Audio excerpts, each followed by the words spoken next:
I've seen people come in the door. Um, there's a young man I hired years ago, uh, probably 17, 18 years ago, and he had worked through a temp service. I think he was about 21 years old at the time. He was working for our company through a temp service, and the foreman for the project that he was working on called me and said, "Hey, Ed, I want to hire this guy. He's just completed his session with the temp service. We can hire him on full time. I'm going to send him to you, and then you can hire him and send him out here." Well, in those situations, particularly with that foreman, um, if he said the guy's worth hiring, that's all I needed to hear, because that foreman had a very high standard of expectations, and obviously, if he had impressed him by seeing what he had done on the job over the last 6 months, I knew he was worth hiring. So the guy came in, interview him. Like I said, he was very young, probably 20, 21 years old.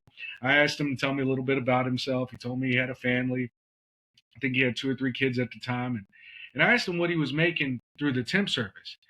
And when he told me, I was mind boggled, because at that time he was making minimum wage.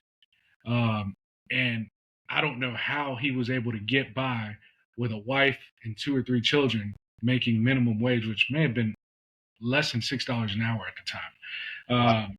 Yeah. So I was blown away, and I said, "Well, you have a very strong recommendation. You've really impressed the foreman that you've been working for. And this is what we're going to pay you now." And I slid over the sheet of paper with the job offer. And I think it was like maybe, it was an entry level position, a labor role. This was 17 years ago. So it's probably like $13 an hour. But in that one step, he doubled his pay. And you would have thought that I gave him a check for $1 million by the look on his face. He was blown away. Yeah. And he said, "Man, you don't know what this means to me. You don't know what my wife's going to be blown away." Anyway, we look back 18 years later, that individual is still with the same company, my previous employer. He's now in a leadership safety role. He's been able to purchase a home, put his kids through school.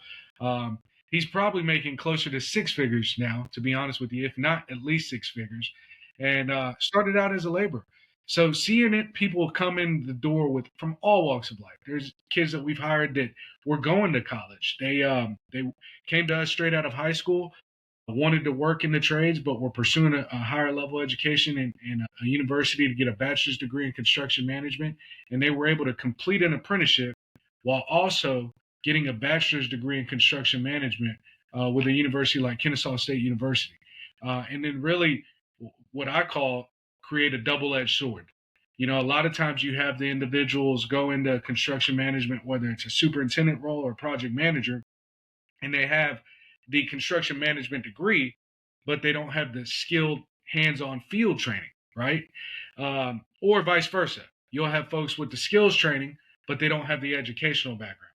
So to be Right. able to combine the two really puts these folks in a league of their own, and we've seen that as well. So just all different walks of life come into this industry and really change their lives and create phenomenal opportunities for themselves and for their families. And that's one of the things that really drives my passion for my particular role, is be able to open the door for others and see them carve out these opportunities and be successful.